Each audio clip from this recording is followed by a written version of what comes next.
Assalamualaikum warahmatullahi wabarakatuh. A'udzu billahi minasy syaithanir rajim.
الله وبركاته.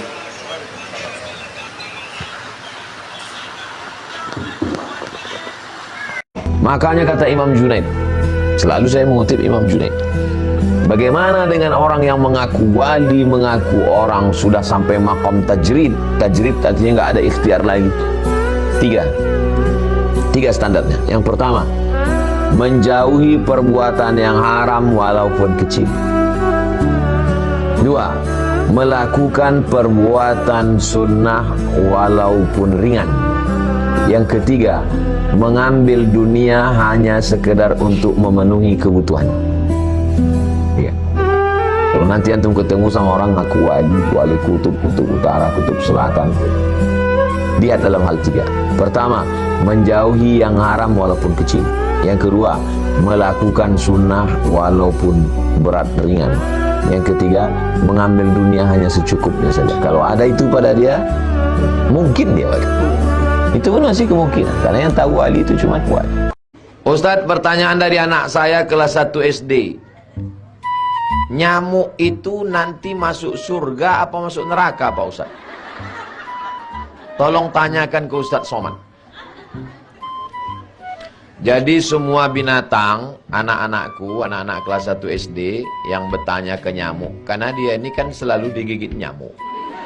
Jadi dia mau Allah tuh adil apa tidak, memasukkan nyamuk dia ini ke neraka. Jadi anak-anakku, anak kelas 1 SD yang ini kawan kalian bertanya tentang nyamuk. Semua binatang ini nanti dibangkitkan di padang mahsyar. Ayam, itik, nyamuk semua bangkit. Lalu kemudian dengan satu kalimah Allah mengatakan, kunu turaban, wahai semua binatang berubah kalian jadi tanah. Maka nyamuk, kucing, ayam, harimau semuanya berubah menjadi tanah. Waktu itu orang kafir berkata, wa yaqulul kafiru ya laitani kuntu, andai aku jadi tanah.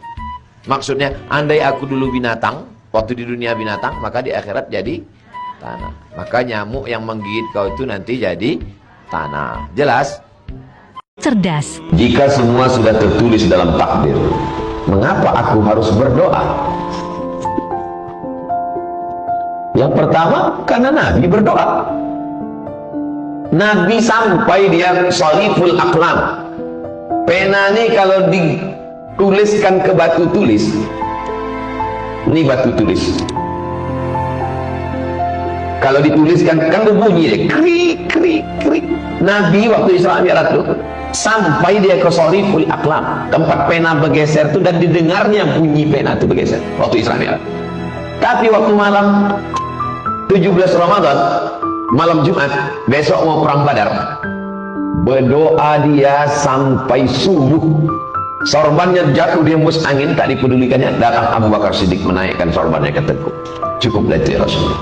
Nabi yang sudah sampai ke Lauhil Mahfuz menengok tulisan takdir itu, tetap angkat tangan. Ini kau tak berdoa? Sudah tertulis di Lauhil Mahfuz.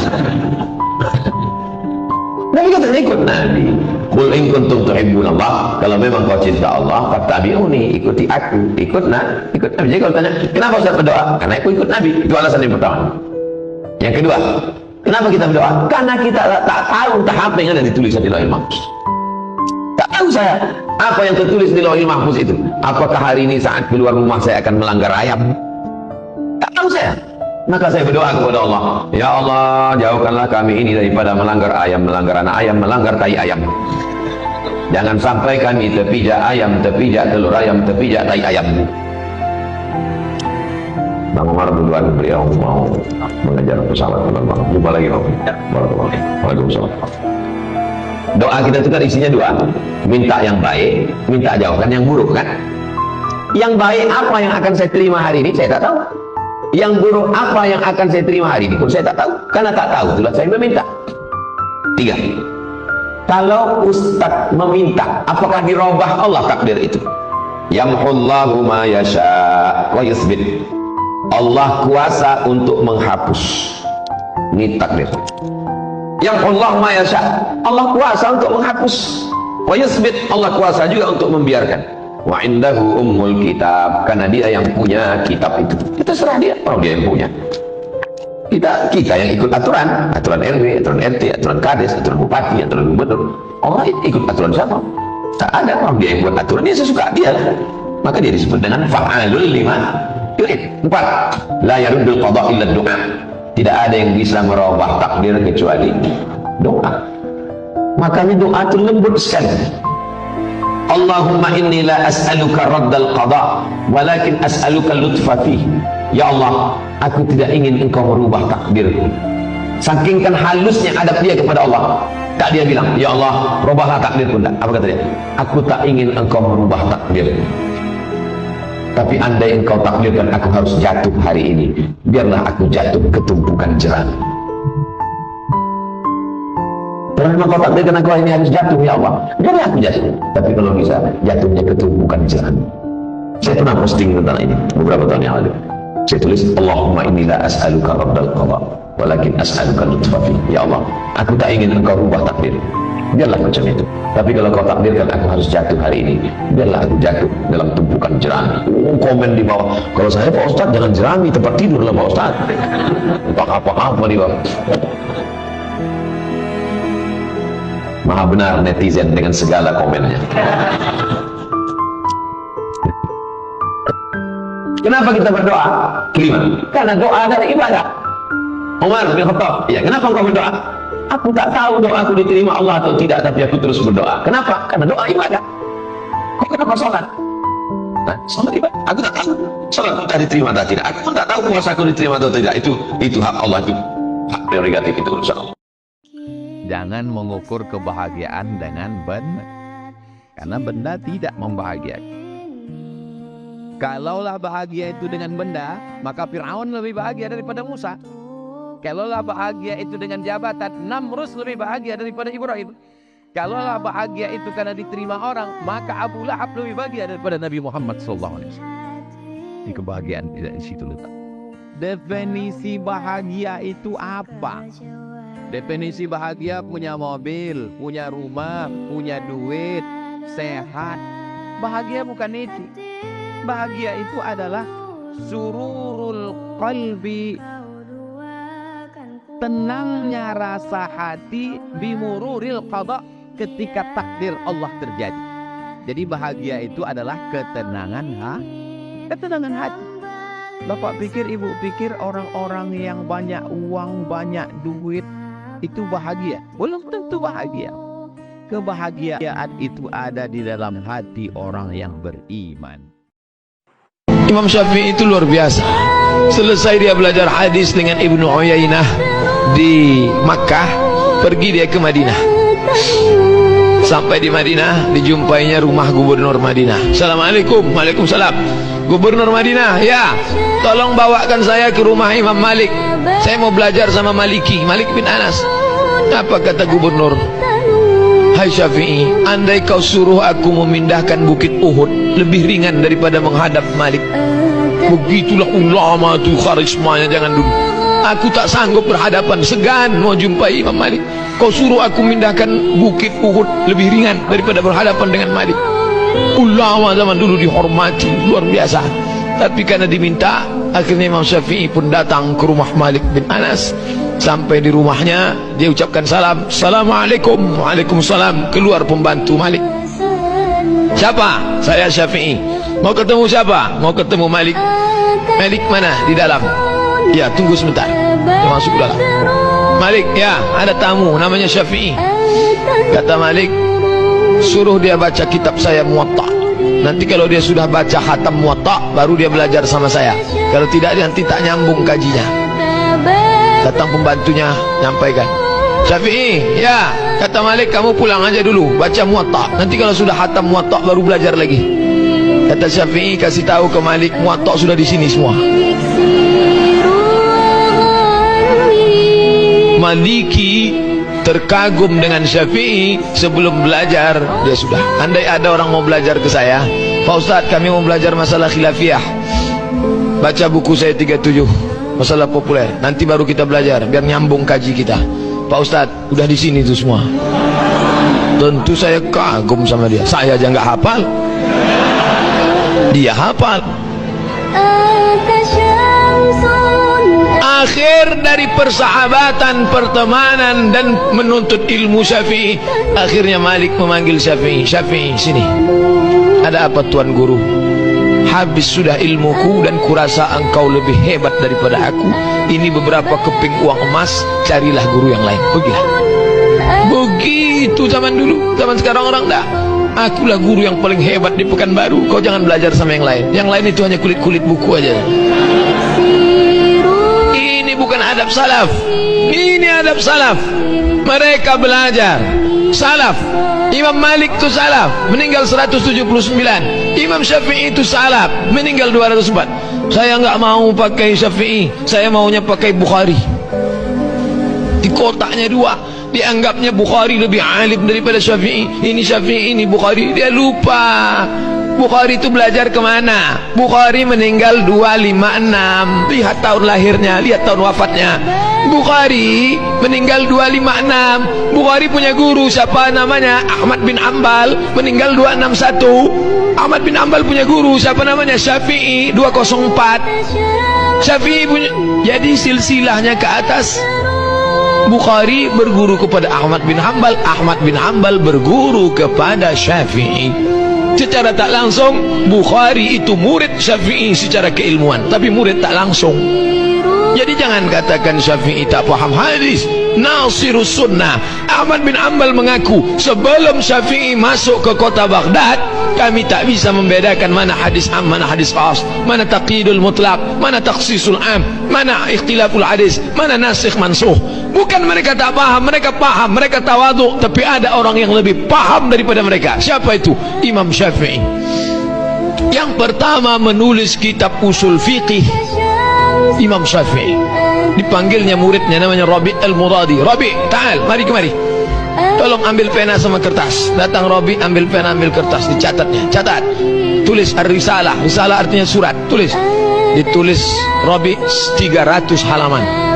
Itulah kitab usul fikih yang paling tua sekarang. Judulnya Ar-Risalah. Ngomong aja Syafi'i. Tidak pakai laptop, tidak pakai copy paste, tidak pakai kitab, tidak pakai google.com. Ini merasa alim hebat, ngajar, mati lampu hilang hadis.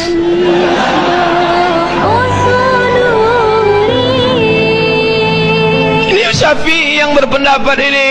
Kalau sombong baru haram, kalau tak sombong tak sampai kepada haram. Yang ngomong siapa? Jadi jangan bilang kata Abdul Somad, kamu kenapa gini? Kata Ustadz Somad, Somad tak ada apa-apanya. Somad itu cuma tukang tulis terjemah. Kebetulan suaranya kuat, dia ngomong. Banyak orang berhasil sholat, tapi tak berhasil menenangkan hati. Banyak orang berhasil zikir, tapi tak berhasil menenangkan hati. Kenapa? Karena kurang penyerahannya kepada Allah, kurang kepasrahannya kepada Allah. Jadi memang hidup ini misteri. Berapa banyak orang-orang yang cerdas secara intelektual, tapi kalau udah kena pukulan itu tumbang juga, jatuh. Berapa banyak orang yang sepertinya secara intelektual biasa-biasa aja, tapi tegar dia menghadapi hidup. Di mana letak rahasianya? Karena penyerahannya kepada Allah lebih kuat. Boleh jadi kita yang bertitel, yang tinggi, dimuliakan orang, penyerahannya kepada Allah kurang berserah kepada Allah.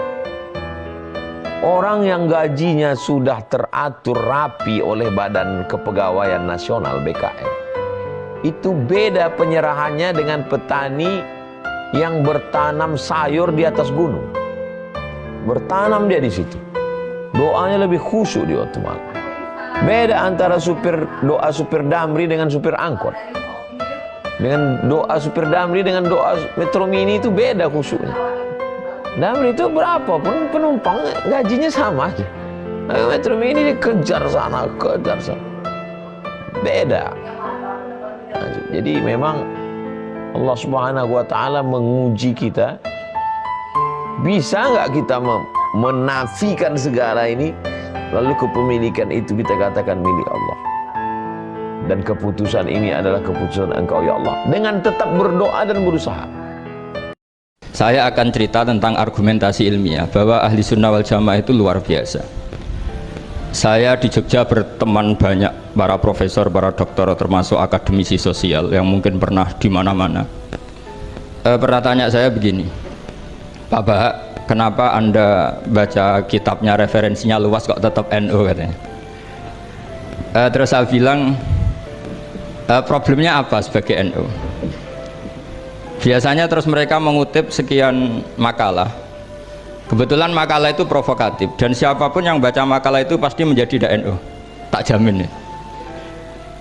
Kalau di Jogja misalnya di satu penerbitan, saya termasuk di dalamnya, itu pernah diperbandingkan kitabnya Said Muhammad Mafahim Yajibu Antusohah dengan kitabnya Bin Bas, judulnya Hadihi Mafahimuna. Biasanya kitab-kitab terjemahan Wahabi itu memang cukup provokatif dan dengan narasi yang memang siapapun yang nggak pernah mondok pasti tertarik. Misalnya begini, cerita bid'ah misalnya, Iyakum wa muhdasatil umur fa inna kulla bid'atin dolalah wa kulla dolalatin finnar, misalnya gitu. Wa kulla muhdasatin bid'ah wa kulla bid'atin dolalah wa kulla dolalatin finnar. Ada yang baca wa kullu bid'atin dolalah wa kullu dolalatin finnar. Terus beliau meneruskannya begini, kata Bin Bas, hadza huwa Rasulullah hakama bi annal bid'ah kullaha dolalah. Terus diteruskan wajar as-Syafi'i faqasama ila hasanatin wa dolalatin wa sayiatin. Jadi dengan narasi seperti itu tuh orang itu tahu bahwa Syafi'i itu kurang ajar tenan gitu, kira-kira gitu. Jadi dia ini Rasulullah yang mengatakan semua bid'ah ini dolalah, tapi Syafi'i lancang dengan membagi ada dolalah, ada sayi'ah, ada hasanah, ada sayi'ah. Ini aneh katanya. Wong Rasulullah yang Nabi saja bilang satu semuanya dolalah, kok dia bilang dua kan?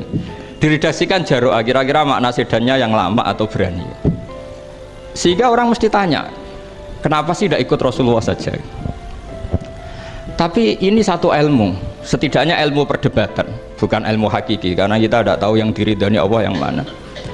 Tapi kemudian Said Muhammad dalam kitab Abu Abdul Faros, juga dalam kitab-kitab beliau menyanggah itu dengan mengatakan jika makna bid'ah adalah yang nggak pernah dilakukan Rasulullah, itu salah besar. Terus beliau cerita sekian hal, termasuk yang diceritakan adalah ada seorang sahabat ketika sholat dengan Rasulullah tidak pakai doa mainstream, yaitu ketika itidal sahabat tadi bilang alhamdulillah hamdan katsiran thayyiban mubarakan fih. Setelah itu setelah Nabi habis sholat tanya ayyukumul qail, siapa tadi yang melafadzkan itu? Semua sahabat diam karena takut disalahkan. Tapi apa yang dikatakan Nabi? Tidak, saya tidak akan menyalahkan. Saya tadi melihat isna asyara malakan, saya tadi melihat 12 malaikat yabtadirunaha ayyuhum yaktubu awwalu. Semuanya itu bergegas siapa yang nulis awal. Terus kata sahabat tadi ha anadha ya Rasulullah.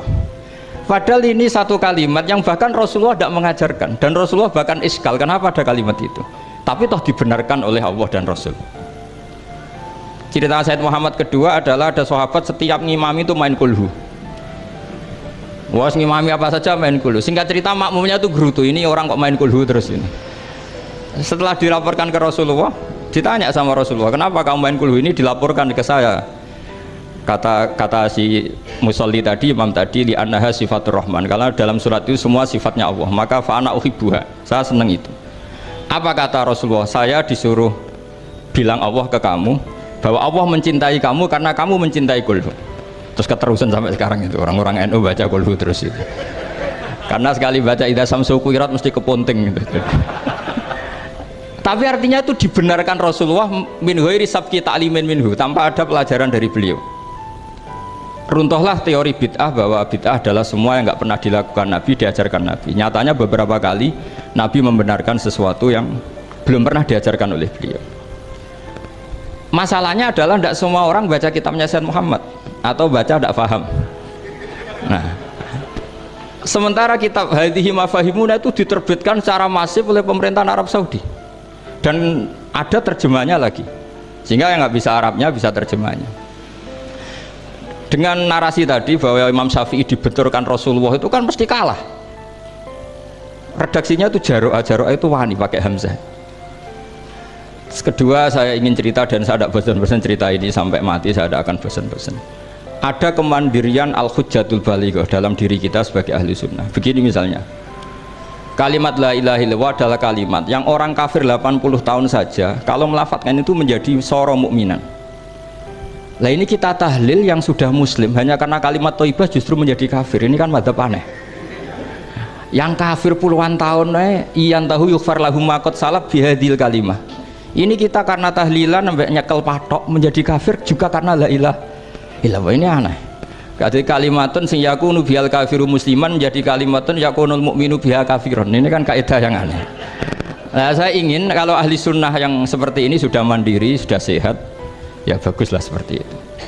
Terus yang terakhir, kenapa ditambahi an-nahdiyah? Ya seperti yang dikatakan moderator tadi. Di terminologi internasional itu kalau ahli sunnah pokoknya yang tidak sabus sahabat ahli sunnah, sehingga Wahabi, Muhammadiyah, Ikhwan semuanya ahli sunnah wal jamaah. Karena kalau di media internasional asal tidak Syiah itu ahli sunnah, hanya itu saja perbandingannya. Kalau ikramus sahabah ya ahli sunnah, kalau sabus sahabah ya Syiah. Problemnya adalah kita tidak ikut kelompok besar ahli sunnah yang mainstream di internasional karena mereka anti wasilah, anti tahlil. Sehingga terus Indonesia bilang ditambahi ahli sunnah wal jamaah an-nahdiyah. Azab itu bukan penyakit, penyakit bukan azab. Azab itu bukan miskin, kemiskinan bukan azab. Azab adalah ketika tak merasakan nikmat saat bersujud subhana rabbiyal a'la wa bihamdi. Azab itu adalah ketika makan cukup, tidur cukup, tak sempat bangun malam tahajud, tak merasakan nikmatnya usolli sunnat tahajud raka'ataini lillahi ta'ala. Itulah azab yang paling mengerikan. Kalau masalah kaya, tak ada yang lebih kaya daripada Qarun. Kalau masalah berkuasa, tak ada yang lebih berkuasa daripada Fir'aun. Jadi kalau orang mengukur kesuksesan pada kaya, yang paling sukses Qarun. Kalau diukur kesuksesan berkuasa, maka tidak ada yang lebih hebat daripada Namrus, daripada Fir'aun. Ibnu Arabi itu meninggalnya dipukul orang. Dia sedang jalan. Pas dia sedang jalan, tiba-tiba ada pejabat-pejabat, orang-orang kaya. Assalamualaikum Tuan. Waalaikumsalam. Mereka mengetes ilmu dia. Aina Allah? Di mana Allah itu Tuan? Kata dia, tahta qadamayya hadha. Allah itu di bawah tapak kakiku. Oh, ngamuklah mereka. Syirik, zindik, kafir, dipukul mereka, meninggal. Meninggal karena mengatakan Allah di bawah tapak kaki. Setelah meninggal dikebumikan sekian lama, ada yang penasaran. Tempat dia tegak itu digali orang. Digali tempat kaki dia waktu dia pukul itu, ditemukanlah peti isinya emas. Baru orang paham, oh, yang dimaksudnya Tuhan itu ada di bawah tapak kaki itu maksudnya Tuhan kalian. Pejabat-pejabat, Tuhan kalian ada di bawah tapak kakiku ini. Apa Tuhan pejabat itu? Emas itulah itu. Emas itulah Tuhan dia. Ustadz, ada yang mau tanya lagi nih. Ada yang tanya lagi? Iya. Tanya apa? Ustadz, saya mau tanya, apa hukumnya memakai parfum, alkohol, dan parfumnya itu dipakai untuk sholat? Parfum yang mengandung alkohol digunakan untuk sholat. Ya. Dalam kitab Al-Fiqhu ala Madahibil Arba'ah li Syekh Abdurrahman Al-Jaziri, dalam bab ma yu'fa anhu minan najasah, itu dikatakan hukumnya boleh selagi kadar alkohol yang terdapat dalam parfum tersebut itu sesuai dengan kebutuhan. Dan menurut sebagian ulama bahwa etanol atau alkohol itu bukan sesuatu yang najis, sehingga itu boleh untuk digunakan. Demikian. Berarti intinya boleh untuk digunakan ya Ustadz ya? Boleh Ya. untuk digunakan. Terima kasih Ustadz. Ya, sama-sama. Alladzina yuballighuna risalatillahi wa yakhshawnahu wa la yakhshawna ahadan illa Allah. Siapa nama ibu susu Nabi Muhammad? Halimatus Sadiah. Betul. Nama masjid yang apabila sholat di dalamnya mendapatkan pahala setara dengan ibadah umroh. Masjid Kubah di Madinah. Kota yang dijuluki sebagai kota mawar. Kota Taif. Betul. Raodah di Masjid Nabawi dikenal sebagai taman-taman syurga. Betul. Syurga. Sebutkan nama bulan ketiga dan keempat dalam kalender Islam. Rabiul Awal dan Rabiul Akhir. Betul. Dalam sejarah, kapan penentuan tahun Hijriah atau kalender Islam? Ketika Rasulullah hijrah dari Mekah ke Madinah. Disebut apakah tahun kelahiran Nabi Muhammad SAW? Coba teman-teman jawab di kolom komentar ya. Ngobrollah dengan orang yang membangkitkan semangat kita. Jangan ngobrol sama orang yang menjatuhkan semangat kita. Saya kalau ngomong sama orang 5 menit, ngomongnya itu menjatuhkan semangat, saya tinggalin. Tuh apa ngomong sama dia? Saya mau ngomong sama orang yang membangkitkan semangat, yang membuka cakrawala berpikir, yang mengangkat saya dari keterpurukan.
الذي علم بالقلم اقرأ وربك الأكرم الذي علم بالقلم اقرأ وربك الأكرم الذي علم بالقلم أرآه استغنى إن إلى ربك الرجعى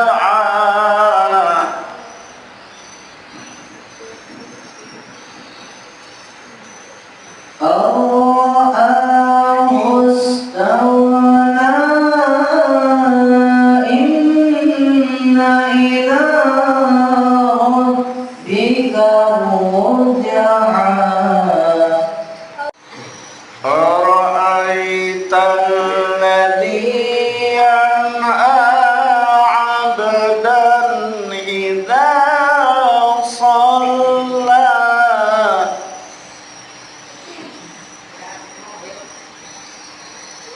أرأيت الذي ينهى عبدا إذا صلى أرأيت إن كذب وتولى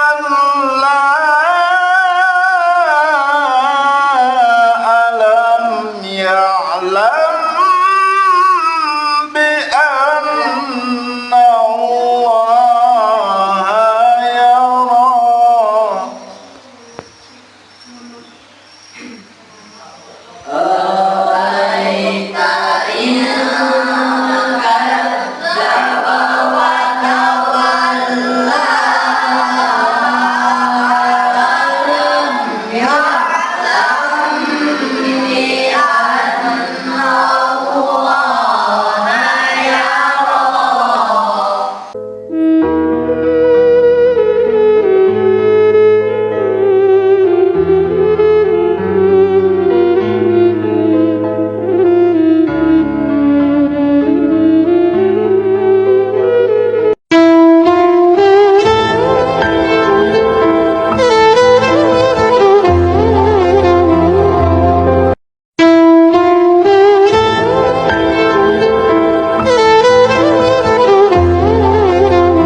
syukur. Ajastuka bi imamatin kama ajazani Ustazi Syekh Haji Abra Dahlan. Qabilatu barakallahu fiik. Dan jadi pas sampai ini sobat halus benar lain nang pecang dulu akan ada jenjang ini halusan. Tapi ya nanti ijazahnya Abu Musa Al-Asy'ari sahabat Rasulullah mengulangi sahabat terus lanjut sampai kepada si Yasin. Si Yasin Al-Fadani, guru Abra Dahlan, guru Fahri Jamil. Fadl tu jajah ibu. Alhamdulillah.